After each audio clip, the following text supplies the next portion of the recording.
There it is.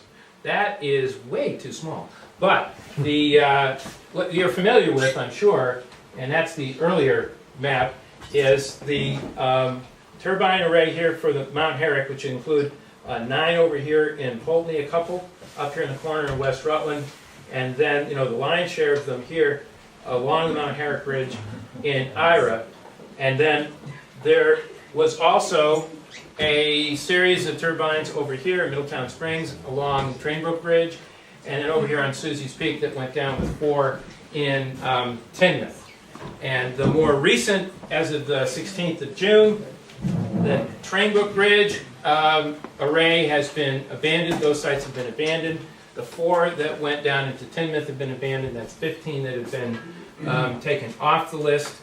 What remains is the 45 that you see here. And again, it's still subject to change, and for a variety of reasons. It's not cast in concrete. It's the same thing in the aerial view, but we can just keep going. That's just a photograph of folks who weren't on the bus trip that went over to Leominster. We were able to get right up into the actual area where the construction had taken place last summer, last fall, and just scoot through. That's a perspective, basically from the road, and there's a telephoto lens perspective. Those are the Gamesa 2.0. They're physically almost identical to the General Electric 1.5. Okay, who are the key partners? Right now, the communities, we have the 4 communities, and those are the numbers of potential sites. The landowners, one of the key landowners is the Wagner Forest Management Company. Back in January, this project actually got going when AIR was able to secure, through a request for proposals process, that the lease to pursue the development within the 4,000 acres of the Wagner Forest Management land, but there are others as well. And then, of course, the utilities, CV, GMP, Vermont Electric Co-op, and Burlington Electric are all potential customers of the output. We have to do a lot of studies just for the Public Service Board, and here's a list of some of them. Visual impact and mapping, that's being done now. Photographs have been taken and are being taken, and visual simulations will be done. We will be sharing those with the public. I don't know that there's a lot of places in Ira that, at least in terms of public perspectives, that we don't have an opportunity to do those pictures with. But if there are some private locations where it's very important to you for whatever reason that you would like to know what would it look like from this location, my house, for example. If we have the opportunity and permission, we would be happy to try to generate one of those for you. In addition, there are a variety of environmental studies, raptor studies, general bird studies, bat radar studies, bat mist netting studies that are all underway currently.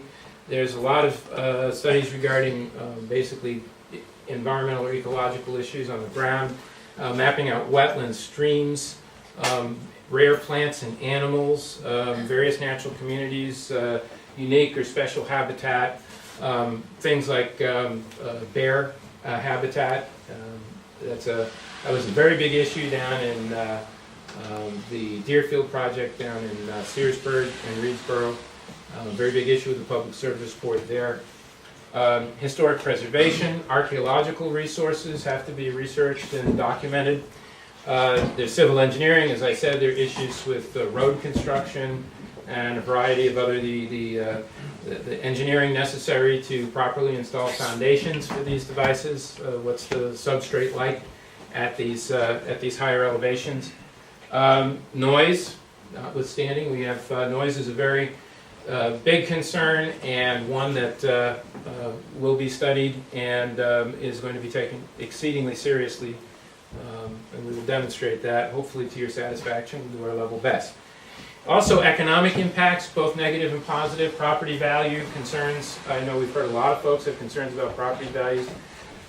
We have to have economic studies that look at that and try to predict using what's happened elsewhere and whatever other information might be available to document what those impacts will be, but also the beneficial economic impacts, which are not insubstantial.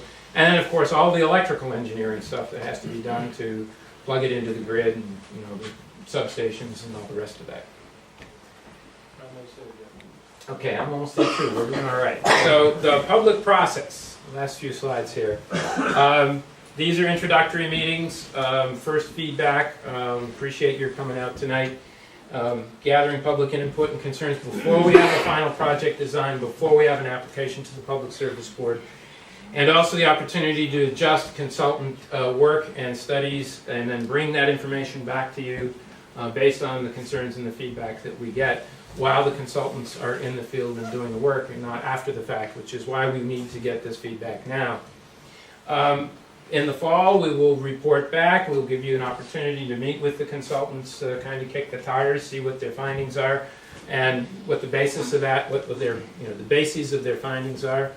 And you know, obviously we'll be reporting what we ultimately will propose for the Public Service Board well before an application is filed. And then beginning of next year, first quarter next year, we hope to be applying for a Certificate of Public Good, which is this Section 248 process with the Public Service Board, and that begins another year to a year and a half of process. It's this formal process at this point, but it's also a very public process of providing opportunity for the towns, for the agencies of the state of Vermont, and for neighbors, abutters, and groups of organizations and groups and so forth to become interveners, parties to that process. And that's, again, a very public process, but this is informal, and that will be formal. Timeline. Scoping meetings have taken place essentially with the state and federal agencies in terms of what the studies are going to answer, the questions they're going to answer, and how they're going to answer it to the satisfaction of those agencies. The studies are being undertaken now, and as I mentioned, the public process in the previous slide. Application in 2010, process for 2020, a permit sometime in 2011, and then hoping that everybody would be okay and happy and there wouldn't be any appeals. We're optimists in this business. Construction in 2011 and potentially operation as early as sometime in 2012. So that would be the earliest that it could be underway. Obviously, that's an optimistic time frame, but that's the one that is possible. Okay. I'm just bringing it up. All right. Quickly, benefits. 240 million kilowatt hours per year in generated output, enough to power every home in Rutland County, plus another few thousand homes. That's state education payments under general state laws of around $720,000 per year. Host community payments of $880,000 per year for all towns, assuming an 80 megawatt project. Landowner lease payments, local consultants for studies and engineering, local construction jobs for 2 years, and then operating jobs for 2 to 5 years. If you got the thing in the mail, this is just the same thing. This is specific to IRA, where you can see different wind farm sizes in terms of the numbers. This would be in IRA, obviously. 15 to 30, right now 30 is the potential number. And then the different turbine sizes, because it's all based on $11,000 per installed megawatt. So it's a pretty straightforward calculation that if you had, for example, the smallest number of sites that's shown here, of 15, roughly half of what's currently in the potential list, and the smallest generator, which is the 1.5 General Electric, would be $247,000 a year to the town of Ira, which is more than sufficient to cover your total municipal budget this year. Okay, I'm going to skip. And this is just a quick video that was taken at the bus trip. It lasted about 10 seconds. That's okay. And this was the perspective from up at Kevin Onella's house, up at the top of the ridge. His house is about 100 feet behind where the video is being taken. And that's obviously the nearest turbine, which is about 500 feet from his house, about 400 feet from where the picture's being shot.